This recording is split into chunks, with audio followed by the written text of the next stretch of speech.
राजा राजुड़ा समय रोचक एठिकार राजनीति सांप्रतिक समय भी एठिकार व्यक्तित्व जातीय स्तर रे दबदबा प्रकृति रे परिपूर्ण साहित्य संस्कृति संपन्न मयूरभंज जिल्ला रे केमिति अछि राजनीतिर पाणीपाग जानिबा आमे हेबु माध्यम आमर नियारा कार्यक्रम भोट ओडिशा भोट रे।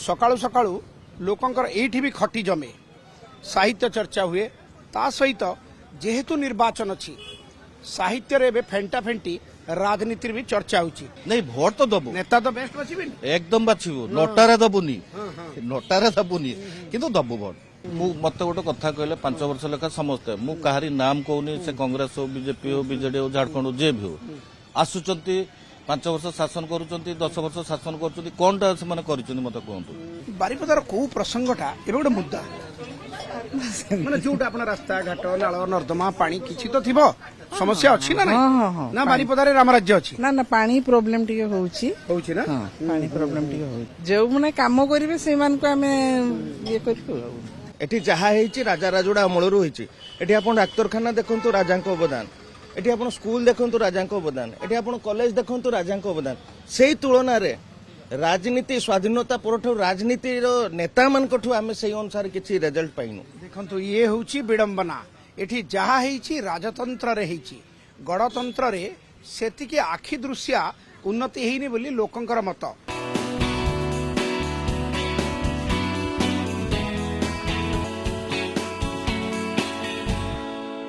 आपण अनेक रेल इंजिन देखिथिबे किंतु प्राक स्वाधीनतार समय रे नेरो गच ट्रेन लाइन रे छुक छुक करिकिना ये रेल इंजिन बारिपदा आस्तुला कोयला रे चलुथिला ये रेल इंजिन एबे स्मृति होई रहिछि कोन सब एठी थिला देखो बारिपदा रे एटा 1905 मसिया रे स्वाधीनता पूर्वरु ये रेल इंजिन थिला बारिपदा 1905 मसिया रे बारिपदार प्रथम म्युनिसिपालिटी हेतिला बारिपदार प्रथम पाठागार होइतिला बारिपदार प्रथम इलेक्ट्रिसिटी आस्तिला ओडिसा रो कोटी इलेक्ट्रिसिटी नतला बारिपदार प्रथम इलेक्ट्रिसिटी आस्तिला पीवा पानी पे से तले राजा व्यवस्था करथिले पीवा पानी से माने स्वाधीनता पूर्वरु लोकन को पीवा पानी व्यवस्था करा होतला पाइप जगे ओवरहेड टैंक थिला सेते बेले बारिपदार एरोड्राम फील्ड थिला समय क्रम इवोल्यूशन जो विवर्तन बारिपदा परिवर्तन होइछि ना स्टैग्नेंट हेकी रहि जाइछि नहीं बारिपदा जदि भी देखा जीवो राजांक समय विशेषतः श्रीरामचंद्र भंजदेव अमल रे मयूरभंजर बा बारिपदार मयूरभंजर राजधानी बारिपदार उन्नति शीर्ष सीमार पहुंची जेतेबेले शिक्षा स्वास्थ्य एवं अन्यान्य सब होची साधन रोची अंधार रे थिला ओडिशा सेतेबेले आलोक देखैथिला मयूरभंज बारिपदा देखैथिला तांको तो हम पचारुछु जे आपण माने कोन करथिले आ कौन करिवे सेटा बर्तमान चली तेबे मु प्रथमे ओटीवी को धन्यवाद दउची जे ए भड़िया गोटे कार्यक्रम आरंभ होईची कोन गोटे देखो 5 वर्ष रे थरे सुजोग आसीची आमे प्रतिनिधि बाछिया पई तेणु आमे आम मुंडटा को एते सस्ता करबा काहे कि आमे चा कपरे मुंडटा को बिकी दबा काहे कि तेणु आमे भाबी चिंती किमिति 5 वर्ष रे देश हमर आहुरी समृद्ध हबो आम जिला आम राज्य समृद्ध हबो आमे किमिति रहू आगु को जीवा जो शिक्षा स्वास्थ्य भलिया मौलिक समस्या जो सब खाली आमे बाहर चाकचक्य कर दे कि भीतर अंतसार शून्य एही काम करी करी आमे चलीचे एबे बारिपदा खरा कोन एशिया रे रेकॉर्ड करिछि किंतु बारिपदार विकास कोनसी रेकॉर्ड करि नाही तेणु ये लोक माने जो बुद्धिजीवी माने आम सहित अछंती ए माने समस्त एकाठी कहिबे जे अधिक रु अधिक संख्या रे लोक आसंतु भोट दियंतु आ भलो नेता बाछंतु।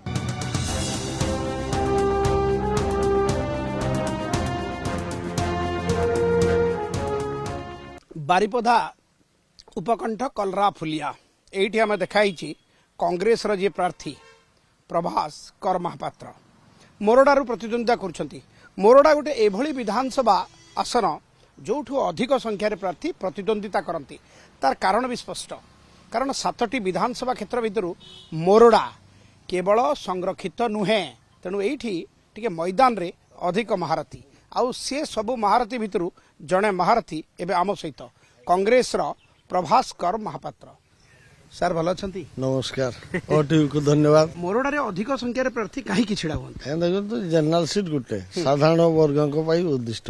ତ ସାଧାରଣ ବର୍ଗଙ୍କ ପାଇଁ ଯେଉଁମାନେ ରାଜନୀତିରେ ସାଧାରଣ ବର୍ଗ ଲୋକ ଅଛି ଅବଭିୟସଲି ସମସ୍ତଙ୍କର ଉପରକୁ ଉଠିବା ପାଇଁ ଇଚ୍ଛା ଥାଏ। ରାଜନୀତିରେ ଯେଉଁମାନେ ସକ୍ରିୟ ଭାବରେ ଅଛନ୍ତି ଆଉ ଉଠିବା ପାଇଁ ମୋରଡ଼ା ହିଁ ମଇଦାନ।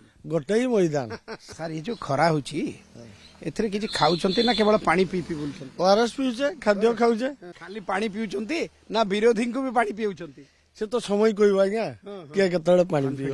କନଫିଡେନ୍ସ ସେଟା ସମୟ କହିବ। ପ୍ରଭାସ ବାବୁଙ୍କ କନଫିଡେନ୍ସ କେତେ? 100 କନଫିଡେନ୍ସ। 100 କନଫିଡେନ୍ସ।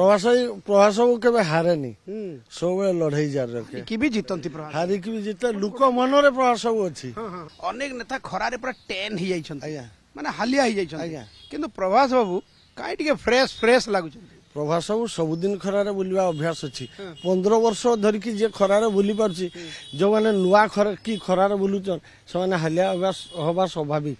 ଯିଏ ସବୁଦିନ ପାଇଁ ଗରିବ ସାଙ୍ଗରେ ଅଛି ଆଉ ସବୁଦିନ ପାଇଁ ବୁଲୁଛି ସେ କେବେ ହାଲିଆ ହବନି। ସାର୍ ମୟୂରଭଞ୍ଜର ଭାଷା ଭାରି ମିଠା, ଆପଣ ପୁରା ମୟୂରଭଞ୍ଜିଆ ଭାଷା କହୁଛନ୍ତି। ପୁରା ମୟୂରଭଞ୍ଜିଆ। ଦେଖନ୍ତୁ ହାଲକା ଫୁଲକା ଆଲୋଚନା କରୁଥିଲୁ ପ୍ରଭାସ ବାବୁଙ୍କ ସହିତ।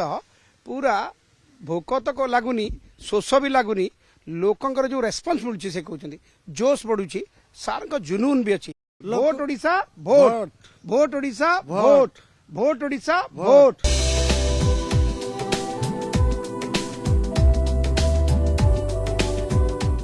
ବାରିପଦା ଉପକଣ୍ଠ ନିଚୁଆପଦା, ଏଇଠି ବି ସାଧାରଣ ଲୋକ ଜମା ହେଇଛନ୍ତି। ପ୍ରଚାରର ହୋହଲ୍ଲା ଚାଲିଛି। ହୋହଲ୍ଲା ଭିତରେ କିନ୍ତୁ ଲୋକଙ୍କ ଚଟପଟା ଖିଆ ଭିତରେ କେମିତି ହେଉଛି ରାଜନୀତିର ଚର୍ଚ୍ଚା। ଆମେ ବି ଚଟପଟିର ମଜା ନେବା। ଭାଇ ଏଇଟା କଣ ବିକ୍ରି କରୁଛ? 12 ଭଜା। 12 ଭଜା? ଆଜ୍ଞା। କାହିଁକି 12 ଭଜା କୁହାଯାଏ? ଏ ସବୁ ମିଶିଛି, ମାନେ ବୁଟ ମୁଗ। ଏଥିରେ କଣ 12ଟା ଆଇଟମ? ଆଜ୍ଞା ହଁ ମିଶେ? ଆଜ୍ଞା। ଭାଇ ସବୁଦିନ 12 ଭଜା ଖାଅ? ସବୁଦିନ ଖାଏ ତ, ସବୁଦିନ ହୁଏ। ସବୁଦିନ? ହଁ। କାଇଁ ମୋର ଏଇଟା ସୁଖା ଅଛି, ତମର କାଇଁ ଝୋଳ ଅଛି? ଏଟା ଘୁଗୁନି ପରା। ଆଚ୍ଛା, ଆ ସାଙ୍ଗରେ ଘୁଗୁନି ବରା। ହଁ। ଏଇ ଯୋଉ ରାସ୍ତା କଡ଼ର ଖାଦ୍ୟ ଏଇଟା ଖାଇବା ସହିତ ଲୋକଙ୍କ ସହିତ ରାଜନୈତିକ ଆଲୋଚନା କରିବା, ଆର ମଜା ଗୋଟେ ଅଲଗା। ବାରପଦା କୁଲି ଛାଙ୍ଗ वाह। ବାବନ ଘାଟି କଳା କଳା ଚାନ୍ଦ। ଆଉ ଜାଣିନାହିଁ। ଆରେ ୱାହ, ଦେଖନ୍ତୁ 12 ମଜା ସହିତ ମୟୂରଭଞ୍ଜିଆ ଗୀତ, ତା ସହିତ ଲୋକଙ୍କ ସହିତ ଆଲୋଚନା। କିଏ କହୁଛି ଡବଲ ଇଞ୍ଜିନ ତ ଆଉ କିଏ କହୁଛି ନବୀନ ଇଞ୍ଜିନ ଆସୁଛନ୍ତି ପ୍ରଚାର କରିବା ପାଇଁ। 12 ମଜାର ମଜା ସହିତ ଯିବା ମୟୂରଭଞ୍ଜ ଜିଲ୍ଲାର ଅଧିକ ରାଜନୀତିରେ ଅଧିକ ମଜା ନେବା ପାଇଁ।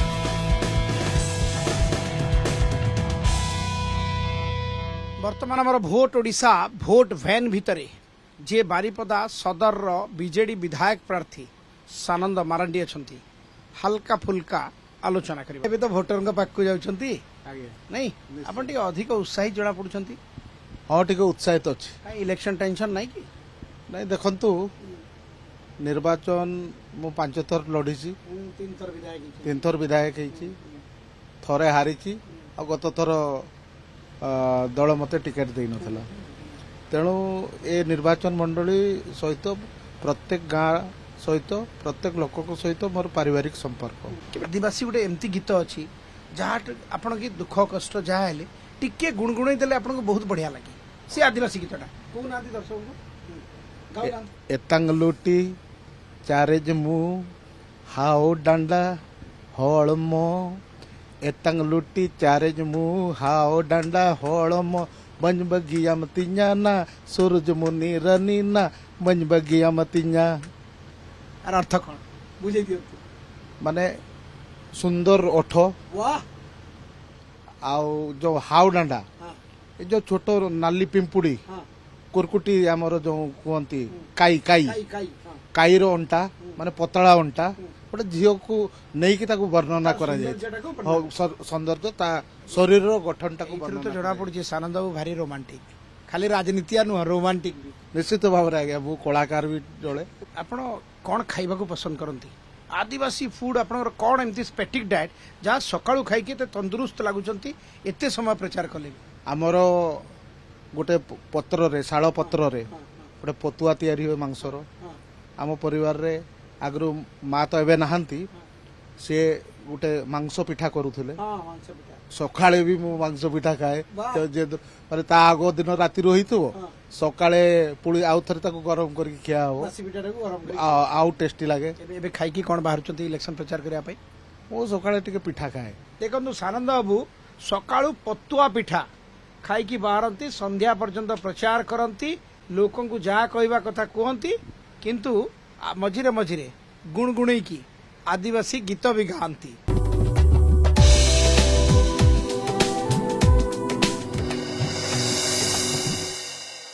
ଏମିତି ବି ବାରିପଦା ଓମେନ୍ ଏମ୍ପାୱରମେଣ୍ଟ ପାଇଁ ବେଶ ଜଣାଶୁଣା, କାରଣ ଏଇଠି ସୁଭଦ୍ରାଙ୍କ ରଥ କେବଳ ମହିଳାମାନେ ଟାଣିଥାନ୍ତି।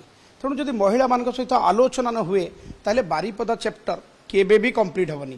ଆପଣ କୁହନ୍ତୁ, ଏବେ ଭୋଟ ସମୟ ନାଇଁ? ଆଜ୍ଞା ଯେତେବେଳେ ଆପଣ ରୋଷେଇ ଘରେ ଛୁଙ୍କ ଦଉଛନ୍ତି ଟିକେ ରାଜନୀତି ଛୁଙ୍କ ହଉଛି ନା ନାଇଁ? ଆଜ୍ଞା ଆଜ୍ଞା ଆଜ୍ଞା ହଉଛି? ଆଜ୍ଞା ହଉଛି। ସମସ୍ତଙ୍କୁ ମୋର ଏତିକି କହିବାର ଅଛି ଯେ ଭଲ ଲୋକ ଦେଖିକି ଭୋଟ ଦେବା, ଭଲ ଲେଖି ଦଳ ନୁହେଁ, ନାଇଁ ଦଳ ନୁହଁ, ଚିହ୍ନ ଦେଖିକି ନୁହଁ, ଲୋକ ଦେଖିକି ଭୋଟ ଦିଅନ୍ତୁ। ମାନେ କ୍ୟାଣ୍ଡିଡେଟ କୁ ଆମେ ବାଛିବା ସେମିତି, ମାନେ ଯେମିତି କି ଭଲ କ୍ୟାଣ୍ଡିଡେଟ ଯେ କି ଆମ ସମାଜ ପାଇଁ କିଛି କରିପାରିବ, ସେଇଟା ହଉଛି ଆମେ ବାଛିବା। ପ୍ରୋବ୍ଲେମ ଅଛି ଆମର ଇଆଡେ ବାରିପଦା ହିସାବରେ ଆମର ସବୁ ପାଣିର କେତେ ଇଏ ଅଛି, ଆଉ ସବୁ କେତେ ପ୍ରକାର ଅଛି ବି ସବୁ ପ୍ରୋବ୍ଲେମ ଆମର ବି ଇଆଡେ ଯୋଉ ପଛୁଆ ବର୍ଗର ବି କୁହାଯାଉଛି। ସେଥିପାଇଁ ସବୁ ଜିନିଷ ଡେଭଲପମେଣ୍ଟ ଯେ କରିବ ଆମେ ଅଟୋମେଟିକ ତାକୁ ହିଁ ଭୋଟ ଦେବୁ। ଆପଣ ଟିକେ ଚିଡ଼ଚିଡ଼ା ହୁଅନ୍ତି, ହଁ ଏ ରାଜନେତା ଗୁଡାକ ଖାଲି ମହଙ୍ଗା କରିଦଉଛନ୍ତି। ହଁ ନିଶ୍ଚିନ୍ତ ହଉ, ଯେ ସମସ୍ତଙ୍କ ପାଇଁ ଗରିବ ଲୋକମାନେ ବି ଅଛନ୍ତି, ସେମାନଙ୍କ ପାଇଁ ସୁବିଧା ହଉଥିବ, ସବୁ ଜିନିଷଟା ସୁଇଟେବଲ ସେମାନେ କିଣି ପାରୁଥିବେ, ଆଉ ତ ସେମାନଙ୍କ ପାଇଁ ସବୁ ଆପଣଙ୍କ ପାଇଁ ଫରକ ପଡେନି ମହଙ୍ଗା? ହଁ ନିହାତି ପଡେ, ଆମେ ବି ସେ ମିଡିଲ କ୍ଲାସରେ ଯାଉଛୁ ନା। ଆମ ସହିତ ଦେଖନ୍ତୁ 2 ଜଣ ଫ୍ରେଶ ଭୋଟର ଅଛନ୍ତି, ମାନେ ଏଥର ଭୋଟ ଦେବେ, ଏକ୍ସାଇଟମେଣ୍ଟ ଅଛି? ବହୁତ ଏକ୍ସାଇଟେଡ ଏତେ ଏକ୍ସାଇଟେଡ? ଫର୍ଷ୍ଟ ଟାଇମ ଦବୁ, ଯାହାହେଲେ ବି ବହୁତ ଏକ୍ସାଇଟେଡ ଅଛୁ। ଦଳକୁ ଦେଖୁଛନ୍ତି ନା ପ୍ରାର୍ଥୀକୁ ଦେଖୁଛନ୍ତି? ନାଇଁ ଲୋକଙ୍କୁ ଦେଖିବ, କେହି ଶୁଣୁନାହାନ୍ତି, କାହାକୁ ଭୋଟ ଦେବେ?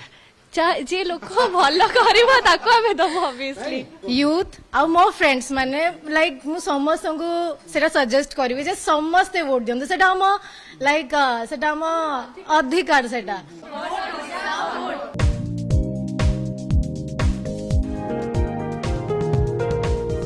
ମୟୂରଭଞ୍ଜ ଜିଲ୍ଲାର 7ଟି ବିଧାନସଭାରୁ 6ଟା ପୋଛି ନେଇଥିଲା ବିଜେପି 2019 ନିର୍ବାଚନରେ, ହେଲେ ଗୋଟେ କରି ବିଜେପି ପ୍ରାର୍ଥୀ ଜିତି ନଥିଲେ, ସିଏ ହେଉଛି ମୋରଡା।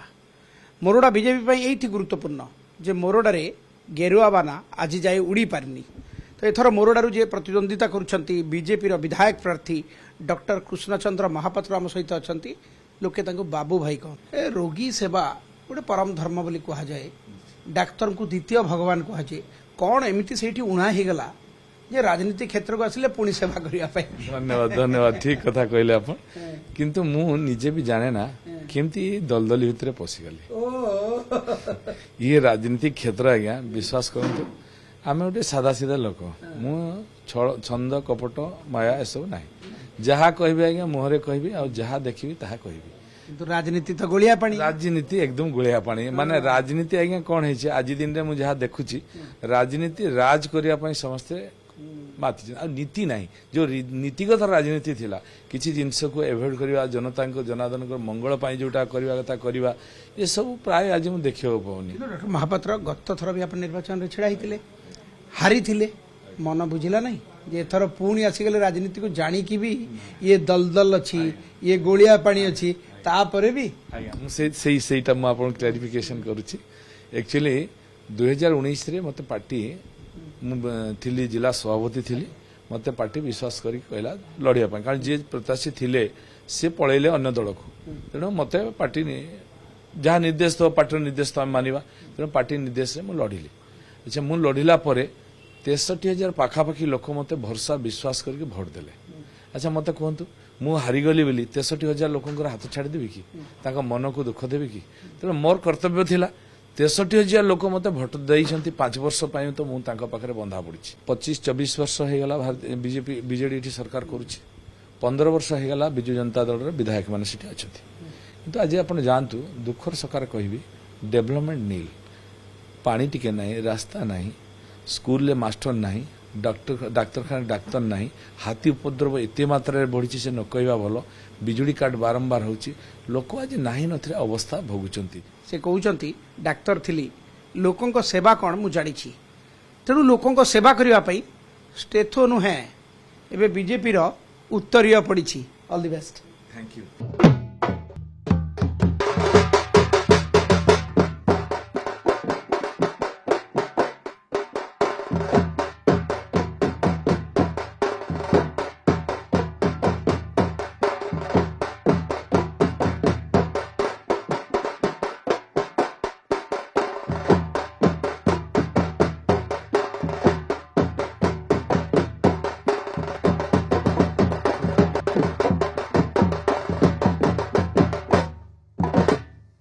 ପିଲାମାନେ ଚାଲ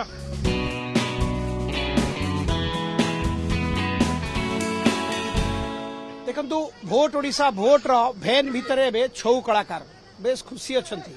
ଆମେ କିଭଳି ଭାବରେ ଓଡ଼ିଶା ଗସ୍ତ କରୁଛୁ ଲୋକଙ୍କୁ ଭେଟୁଛୁ କଳାକାର ଦେଖନ୍ତୁ ସମସ୍ତଙ୍କ ମୁହଁରେ ହସ ଅଛି ନା ଖିଲି ହସ କଣ ପାଇଁ? କାହିଁକି ନା ଆମେ ସବୁଦିନ ତ ଆମେ ସାମ୍ନାରେ ଦେଖୁଥିଲେ ନା ତ ଆଜି ସାମ୍ନାରେ ଦେଖିଲେ ସେଇଥିପାଇଁ ଆମେ ବହୁତ ଖୁସି ଅନୁଭବ କରୁ ମାନେ ଆମର ଭୋଟ ଓଡ଼ିଶାକୁ ଟିଭିରେ ଦେଖୁଥିଲ? ଆଜ୍ଞା ଆଜ୍ଞା ଭୋଟ ଓଡ଼ିଶା ଭୋଟ ଟିଭିରେ ଦେଖୁଥିଲ? ଆଜ୍ଞା ଆଜି କୋଉଠି ଦେଖିଲ? ଆଜି ସତ ସାମ୍ନାରେ ଆଜ୍ଞା ବଢିଆ ଲାଗୁଛି ଆଜ୍ଞା ଆଜ୍ଞା ସାର୍ ବହୁତ ଖୁସି ଲାଗୁଛି ଆଜି ରିଏଲ ଦେଖୁଛୁ ନା ତ ସେଥିପାଇଁ ବେଶୀ ଏବେ ରିଏଲ ଟିଭିରେ ଦେଖିବୁ ଆମେ ଏତେ କାହିଁ ହସୁଛ କି? ବହୁତ ଖୁସି ଲାଗୁଛି। ସେମାନେ ଟିଭିରେ ଦେଖୁଥିଲେ ଭୋଟ ଓଡ଼ିଶା ଭୋଟ କାର୍ଯ୍ୟକ୍ରମ କିନ୍ତୁ ଆଜି ତାଙ୍କ ଦୁଆର ମୁହଁରେ ଭୋଟ ଓଡ଼ିଶା ଭୋଟ ଟିମ୍ ଏବଂ ଭୋଟ ଓଡ଼ିଶା ଭୋଟ ଟିମ୍ ପାଇଁ ଛଉ ନୃତ୍ୟ କଲେ ତାଙ୍କ ସ୍ଥିତି ପରିସ୍ଥିତିକୁ ଆମ ଆଗରେ ବଖାଡ଼ିଲେ ବହୁତ ଖୁସି। ଘର ମୁହଁରେ ଭୋଟ ଓଡ଼ିଶା ଭୋଟ ଗାଡ଼ି ଆମକୁ ଦେଖିକି ଆମ କ୍ୟାମେରା ଟିମ୍କୁ ଦେଖିକି ବହୁତ ଖୁସି ନା? ଆଜ୍ଞା ବହୁତ ଖୁସି let's have a clap. Mayurbhanj ଜିଲ୍ଲାର ଆନ୍ତର୍ଜାତୀୟ ପରିଚୟ ଛଉ ନୃତ୍ୟ ଆଜି ନୁହେଁ ଶତାବ୍ଦୀ ପୁରୁଣା ଏ ନୃତ୍ୟ ଏ ଅଞ୍ଚଳର ବୀରାଙ୍ଗନା ବୀରମାନଙ୍କର କଥା କହେ ଗାଥା ଗାଏ। ଆମ ସହିତ ଛଉ କଳାକାର ଅଛନ୍ତି ଏମାନଙ୍କର ବ୍ୟବସ୍ଥା ଅବସ୍ଥା ସମ୍ପର୍କରେ ପଚାରି ବୁଝିବା। କେଥର ଭୋଟ ଦେଲଣି ନା ଏଥର ପ୍ରଥମ? ନା ଏଇ ଦିଥର ଏଇଥର ହେଲା ଦିଥର ହବ ଏଥର ହେଲେ ଦିଥର ହବ। ବହୁତ ଖୁସି ତ ଆମ ମୟୂରଭଞ୍ଜର ଗର୍ବ ଏବଂ ଗୌରବ। ଆମ ମୟୂରଭଞ୍ଜରେ ପ୍ରାୟ 200ଟା ପାଖାପାଖି ଛଉ ନୃତ୍ୟ ପ୍ରତିଷ୍ଠାନ ଅଛି ଦଳ ଅଛନ୍ତି ଏବଂ ଯେଉଁ 10-20ଟା ଅନୁଷ୍ଠାନକୁ ଆମ ସରକାରୀ ସ୍ତରରେ ଯେଉଁ ପ୍ରୋତ୍ସାହନ ମିଳେ ସେଟା ବି ବହୁତ ଅଳ୍ପ ଯେତିକି ଦରକାର ସେତିକି ମିଳୁନାହିଁ। ଆସନ୍ତି ଖାଲି ପ୍ରତିଶ୍ରୁତି ଦିଅନ୍ତି କଣ ପ୍ରତିଶ୍ରୁତି ଦିଅନ୍ତି? ତୁମ ଅନୁଷ୍ଠାନ ପାଇଁ ଆମେ ଏମିତି ଡେଭଲପ କରିଦେବୁ ଏମିତି କରିଦେବୁ ତୁମ ପିଲା ସ୍କଲାରସିପ ପାଇବେ ହେଇପାଇବେ କିନ୍ତୁ କାହିଁ ତାପରେ ଥରେ ଭୋଟ କଳାକାର ଭତ୍ତା ପାଉନାହାନ୍ତି? ନା କଳାକାର ଭତ୍ତା ପାଉନାହାନ୍ତି ଆମ ଛଉ ନୃତ୍ୟ? ନା ଇଏ ତ ବିଡମ୍ବନା ଏମାନଙ୍କ ନାଚ ଯାଇକି ବିଦେଶରେ ଦେଶ ପାଇଁ ଖ୍ୟାତି ଆଣୁଛି ରାଜ୍ୟ ପାଇଁ ସୁନାମ ଆଣୁଛି ଭତ୍ତା ଠିକକ ବି ପାଉନାହାନ୍ତି। ଭାଇ ପାଉଛ? ନା ପାଉନାହାନ୍ତି ନାଇଁ ସାର୍। ଏ ମଣିମା ଛଉ ନୃତ୍ୟ ସମ୍ପର୍କରେ ଟିକେ ଶୁଣିମା ହଉ ଆମର କିନ୍ତୁ ଛଉର ଡେଭଲପ ହେଇପାରିବ ଗ୍ରାମାଞ୍ଚଳ ଛଉର ଡେଭଲପ ହେଇପାରିବ ବା କଳାକାର ମାନେ କେମିତି ବଞ୍ଚିବେ ତାର ବ୍ୟବସ୍ଥା ହବା ଦରକାର।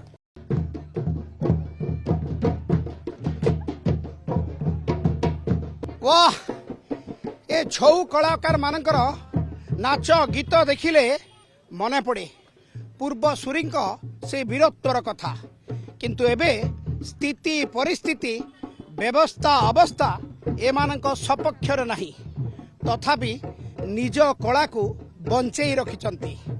निर्वाचन आसिले छौ नृत्य को नहीं ए अंचल नेता इस्ताहार रे रखंती प्रतिश्रुति दियंती किंतु एमाने बार बार प्रतारित होइचंती। तेणु पूरा ए अंचलर कला संस्कृति ए धरोहर सपक्ष मु तो कहबी से नेता माननकु कारण पूर्वरु राजा राजुडा एमानकु पृष्ठपोषकता देउथिले एबे सरकारी पृष्ठपोषकता निहाती जरूरी। तेणु हे मणिमा सुनिमा हेउ बारिपदारु माणिकलाल पाणी और कैमरा पर्सन प्रभास सिन्हा सहित मनोरंजन ओटीवी।